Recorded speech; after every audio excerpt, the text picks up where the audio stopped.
Welcome to the Kawartha Small Business Podcast, where we believe the Kawarthas can be the most thriving region in Canada for small business.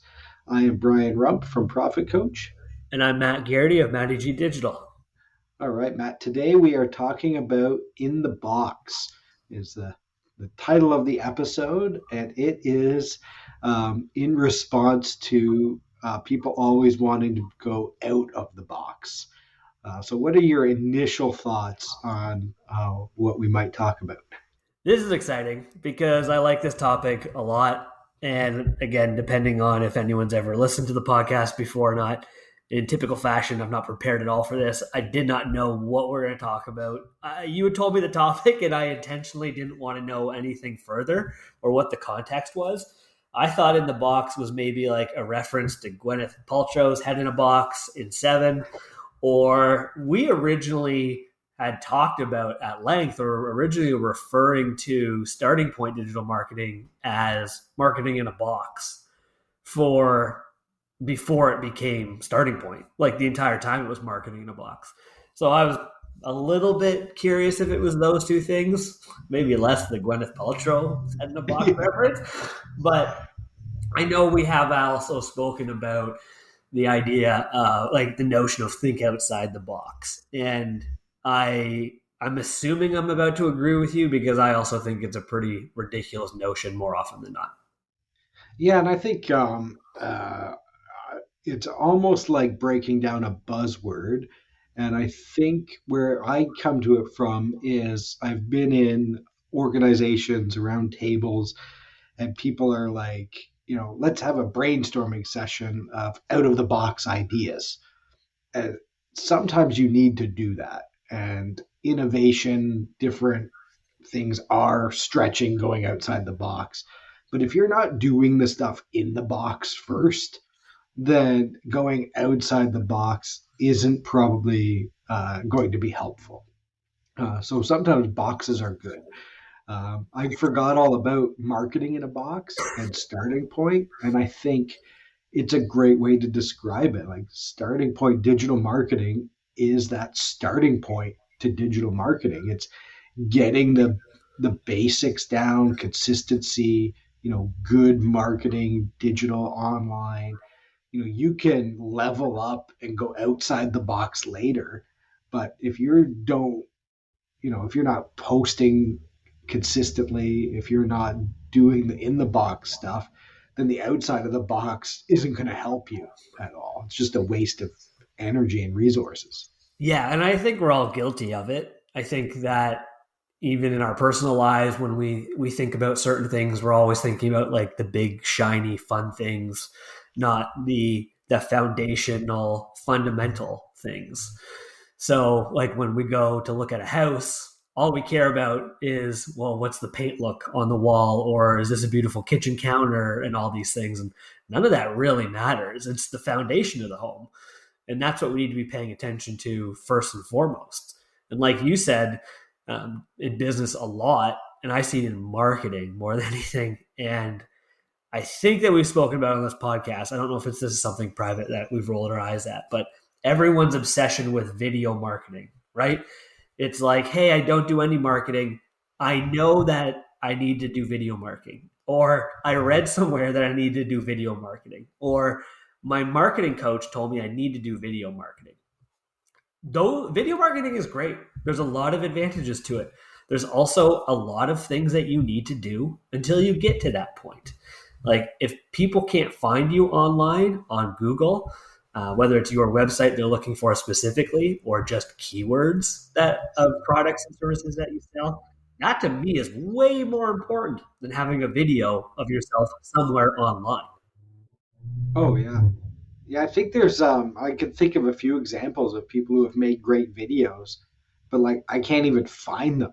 Sometimes when I want to reference it, I'm like, "Oh yeah, this company had a great video." And it's like they showed it once and it's on sitting on YouTube somewhere, but Yeah. it's not even being sort of used and out there. So the opposite of that is somebody who I know, you know, is very active in marketing. And today I saw a video, and I'm like, if I see that video one more time, I'm gonna like throw up, but it's not for me. I already know they exist, but they're like using the heck out of that video, which is good, and that's part of that sort of in the box activity and consistency of stuff. My guess is that I know who you're talking about, and we won't mention it, but um, there's like a fundamental problem with that from a marketing perspective as well, with like repeating the same ads over and over and over again. And again, me and you are on the same page of marketing is an exercise in consistency, consistently telling people who you are, what you offer. But that doesn't mean having the same ad or the same video over and over and over again for months and months and months. I'm telepathically agreeing with you because I think I know who you're talking about. And that video has been online since the beginning of COVID, and we're like a year and a half later now. It's the Yeah, same video. yeah, same stuff, and but at least it's there, and yeah, that's Yeah, a different problem. We've memorized it, like move on to the next thing. But in the box as well, marketing. I see it in finance as well. A lot of people um, try to go outside the box sometime with like clever ways to manage finance or get money, manage money, uh, get funding for things, and a lot of it is like fundamentals in the box fundamentals. People who come to me with cash flow problems, almost always there's a few fundamentals to apply. One is things like accounts receivable, like change how you get paid, faster, and don't let yourself have sort of those accounts receivable. That's always a big one. Pricing's a big one. And again, we've talked before about a path to profit, making sure that you're priced in a way that will make profit. And if you're not, you have to change that up right away. And that's like an in the box fundamental of like make sure you're charging enough for what you do. Otherwise, as I joke, you might as well go stand on the street and hand out $20 bills to people.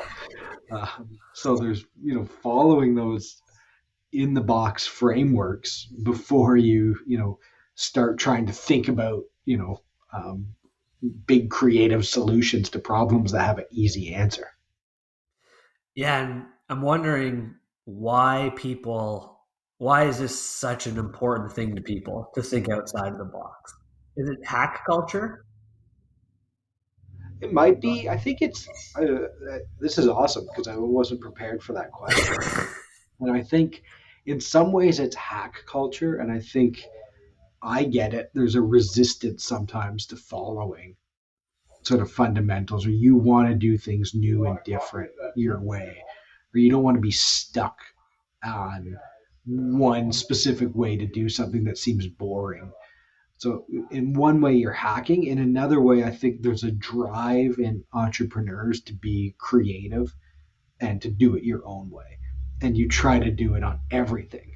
Whereas you probably shouldn't apply it to everything. You should apply it to what's unique about you and maybe unique to how you deliver your service, but you don't need to do it in every single aspect of your business. Yeah, and it's interesting because I think I've had a realization lately, and this is probably for most people business wise. Like we're running around like a chicken with their head cut off, often trying to not try if we're not actively trying to think about intentionally thinking about new creative ideas to grow. Sometimes they'll just pop in your head, and those are fun. Like, okay, that's a cool idea that can work, and you feel really good. But then recently, as Starting Point specifically is starting to grow and starting to do some interesting things there, and recognizing that I don't even have a lot of the fundamentals and the foundation there from a process perspective of how to grow, how to bring new members in, how to create new territories for Starting Point. And those are like the fundamentals, the inside of the box stuff. It's the stuff that doesn't like get me all excited and tingly. It's the thing that makes my stomach turn. when I'm driving down the street and I'm like, oh shoot, like I need that. And like, I'm embarrassed that I hadn't thought of something. And I'm like, why was this not done a long time ago? Why am I thinking 10 feet ahead when I needed like a bunch of basic processes written down on paper? and Oh, and those are the things, and maybe that's why we think so much about outside the box, because that's fun, that's workshop, that's let's get in a room and whiteboard and put together 100,000 post-it notes, and literally fund a CEO's vacation from the Postmate company, so we can yeah. build a like fun little workshop. That's fun, but I think maybe we don't like to think inside the box, because those are the things that we're probably are the most glaring issues with our businesses. Yeah. And I think what's awesome about what you just said in terms of some live coaching here is I think you have to go sometimes outside the box, then back in, then out a bit, then back in. So, I would argue that you have great processes for the size of the business and you started with good ones, but then you hit the point where you want to scale more and you're like, oh, they need to be better for the next phase.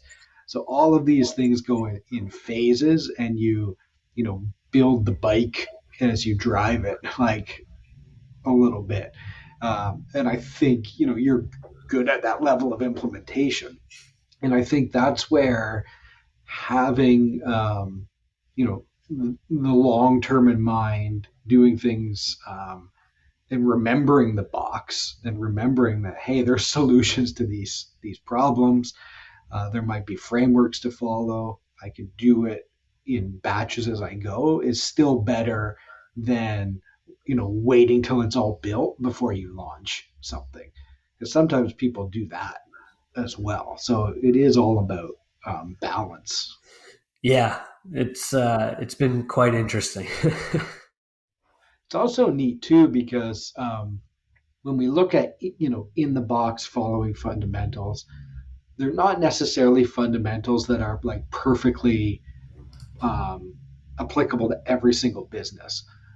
They're very much frameworks for stuff. And sometimes building your business and creating that long term value is you creating those systems and processes that are maybe built on that fundamental, but tweaked to make it yours and make it more valuable.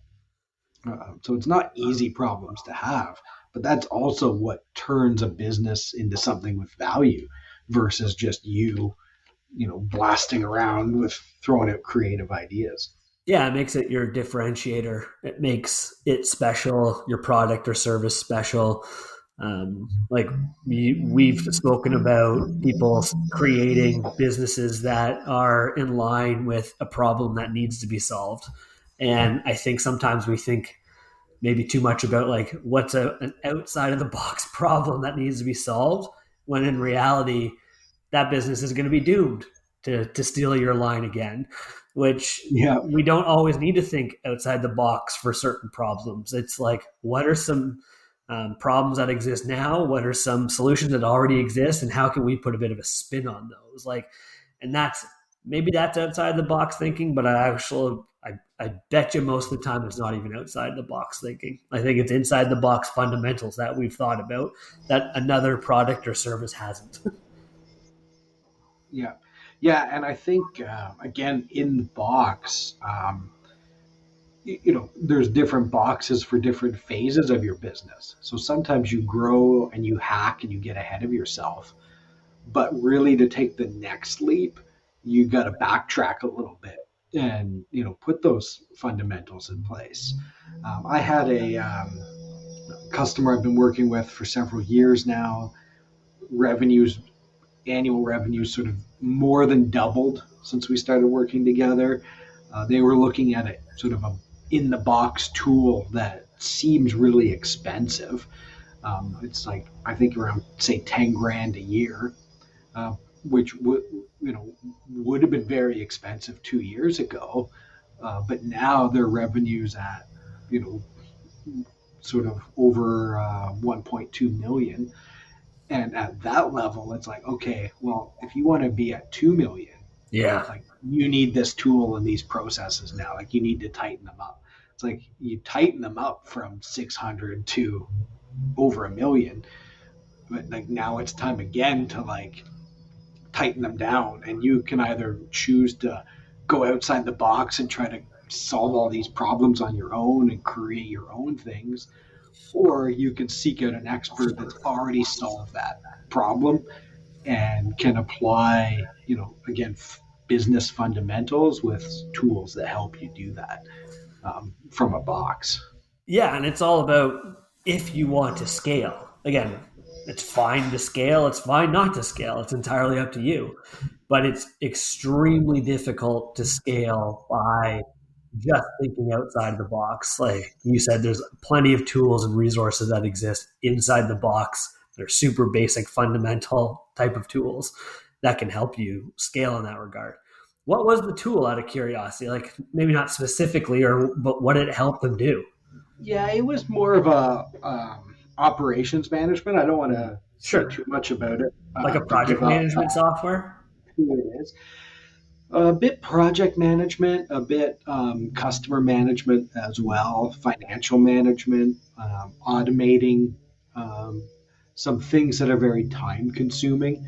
So Sure. it's a business where sort of quoting and invoicing takes a lot of manual effort. So it's something that just reduces that time significantly, by like hours per day when you look at the Wow. whole organization. So it's almost one that it's hard to implement, but those are the things you should be doing. Like, if you're doing repeatable tasks, in the boxes, how do I make that task faster and more automated? How do I get out, my invoices faster and get them paid faster and automate those things? So, um, you can apply that almost to any business, especially service businesses, Yeah. uh, where I think traditionally people would do the work and then they would put it on their list to write an invoice. Then they would get to invoicing, they would send it out, and then wait for the payment to come back. So, when I first started banking and people were doing that, one of the common products was like lines of credit to manage your cash flow, because you might, pay your staff to do the work, then invoice, then wait a month to get paid. Mm. And, now I think automation's making it easier. People are getting either paid up front or they're collecting money up front, Yeah. doing the work, and then invoicing the rest. Or, um, maybe they don't even invoice it at all because they've already collected on that. So that changes your cash flow dramatically, especially on, say, $1 million business. Like, you might always have, 100 grand owed to you. Like, that drains your cash flow a lot. So when you just make little improvements on that, it has a big difference in how you're able to operate. Yeah, I think that was one of the first things that I got when I started my business was invoicing software to set up recurring monthly payments, and so people could put their credit card in there and they get charged right away. And then the other biggest inside the box tool that already existed was project management software, where I'm selling experience and knowledge and value, which is ultimately time. And it was just such a time suck to be constantly trying to figure out what was going on internally and managing projects. Where a woman that I've worked with for like over 2 years now, we used to like be having to talk constantly, which was fine. But it was like, I even remember the days of the text messages like, what are we still doing this? Is this happening this month? When do you need this? Like, it was just scrambling all the time. And Yeah. now, like, I still talk to her, but it's like pretty rarely about work, to be honest now. Like, she messaged me the other day and was like, I am going on vacation for a week. And I was like, cool. Like, it doesn't affect anything. Like, you know what you're responsible for. I know what Yeah. you're like. There's all these checks and balances now. And it's kind of funny. You start to like question, are we still friends, or are things okay? Yeah, Because like you just don't talk in the same volume that you used to, and like things are just so smooth. Well, smoother, but yeah, infinitely smoother than they used to be. So yeah, and that's how it should work, right? And that's the type of, instead of having the big whiteboard meeting of like, how do we do this? It's like, well, let's just adopt this fundamental tool that's available to us. Um, and that really is, a lot of coaching programs, a lot of experts and consultants who come in. A lot of it's applying sort of in the box fundamentals that are often adapted maybe to your business or to the industry, but it's some of those same things. And I think for any business as they grow, you want to make sure that you are at least checking in on those and doing that stuff versus jumping to the outside the box type of solutions or ideas.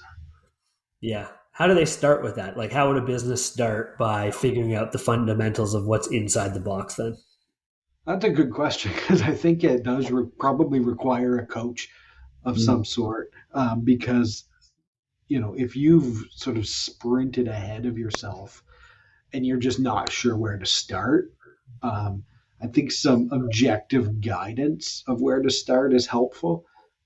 If you go start trying to solve individual issues, there's lots of people who will sell you like band-aids, and it might not be the most impactful one. So that can just sort of be crazy as well. Um, I know I have some exercises I would sort of run through with people to help try to prioritize some of those projects of, inside the box type of fundamentals, um, to just start, adopting those uh, properly. Often the first places to start have to do with cash flow. Like, are you collecting money fast enough? Mm. Because that's like the heartbeat of your business. Um, if you're not getting sales, then it's a marketing fundamental. Mm. Is it your messaging? Is it your activities? Like, let's get some cash flow in so that you can have something to manage. Then you might look at operations, right? Are you doing things efficiently or are you completely wasting time? Yeah, everything we talk about comes down to marketing, finances, and who, like Yeah. an expert, because that's, I don't know if you incepted my thoughts with this or I came across it myself, but yeah, like who are who am I to say when I'm looking for financial software which one is the best? Should I use QuickBooks, or should I like go down a rabbit hole of researching all these other ones? No, I need a who. I need a bookkeeper. I need to talk to Grevig Evans Professional Corp and work with them, and they will recommend the proper software and the processes. And this is what gets me all bent out of shape quite often is when people come to me and they're like, hey, I need this. This is the type of marketing that I need done. And I'm like, whoa, like pump your brakes. Like, you don't need video marketing. You don't even have a social media profile set up. Like, you need Yeah. to start at your basic Facebook and Instagram. Or people that this doesn't happen as much, but people are like, I need to get found on Google. And maybe it's a really innovative new idea that no one is searching for. There's no sense in showing up on Google for that because no one's searching for it. Yeah. You No need to one's create looking at it. awareness for that. So, like, there's different things that we have to do here. And it makes no sense for the business owner to tell the marketer or the person to tell the expert what to do. We need to find the who's that are experts in their field and let the who's tell us what to do. Yeah. Yeah. And the Who's are going to have a box, right? So, like, let them solve that problem with It's yeah, their frameworks that they have. yeah. The experts and the who's, like, they are the ones that bring us back in the box because I think we, in general, people, humans, and business owners of us, we lean towards thinking outside the box. Like, we need something new and innovative and radical for the business, and then we talk to a who and an expert. They're like, well, no, like you don't even have the foundation of your home poured yet. What are you Yeah. talking about putting a roof on right now? Yeah, you're getting your bathtub delivered to your construction site. And they're like, that's not needed yet, Yeah. right? Like, um, uh, uh, what's neat about this is a lot of it does also comes down to planning. And I think a lot of businesses really resist that, taking a pause, taking a few days to really go through like a thorough planning process to identify, what are some of those project strategies that they need. They want to jump on the problem and solve it, but they don't want to take the time to sort of patch the rest of the boat so that it gets easier to solve, what's right in front of them. I was having a conversation with someone the other day who works with a lot of not for profits, and that was a huge problem that they see is people are always in conflict. They're always trying to solve the same old problems, and they never get any traction because they don't want to take the time they need to really solve everything that's contributing to that. Yeah. And as much as it's a planning problem, it's not a planning problem, but it's a who problem because we're all busy too. The business owners are busy. They don't have the time often to be able to sit down and do planning when they're running around like chickens with their heads cut off. They need someone that can man the shop or complete the services and sell the product and services when they can take a step back and be like, okay, this is fine. The ship is set sail, but how do we get to the end? Or where's the next stop along the way? And that's what like the business owner needs to do. They don't need to be mopping the floors every day or swabbing the decks, to continue that analogy. They need to Yeah, be worried about, okay, we're going to be out of fuel or whatever by this point. How do we get there most efficiently? yeah, definitely. And I think again, there's boxes. Those tools exist. You could plug and play different ones, different combination for what you need, and then sort of save your time and energy and go outside the box for the things you're truly innovative of, and things you're really good at, versus trying to do it all the time, or thinking that whatever problem you have to immediately go sort of out of the box to look to solve it. You want to see what's there, who's are available, who can solve that problem for you, so you can spend your energy on the best stuff. Yeah, absolutely. Alrighty, any final thoughts? I guess my final thought would be like I quickly Googled it while we were chatting. The cardboard box was invented in like the early 1800s, 1817, meaning boxes in general existed before that. Let's not try to outsmart that. Technology box is still perfectly good right now. We still use them every day. I don't know if we'll ever get to the point where we've advanced past the box for certain needs. And I will just say, like, we need to focus more on inside the box, more inside the box thinking from a fundamental perspective. I love that you brought some history into this. I love like the history of things like boxes. What's also cool is when you look at packaging in boxes, there are people who spend their whole lives innovating that. Like as we speak, someone is trying to make a better box, a lighter box, nicer packaging that ships better. So even boxes are, find the person who has that box solution who's been working on making it a better box, um, which is awesome. So anyway, if you want to work with us, maybe find some in the box solutions. We can help you plan. We know the boxes for marketing, finance, strategic planning. We'd love to help you out. So check us out at kawarthasmallbusinesspodcast.ca. We'd love to help you start, grow, or recharge your business. You can also send us an email at setitup@kawarthasmallbusinesspodcast.ca.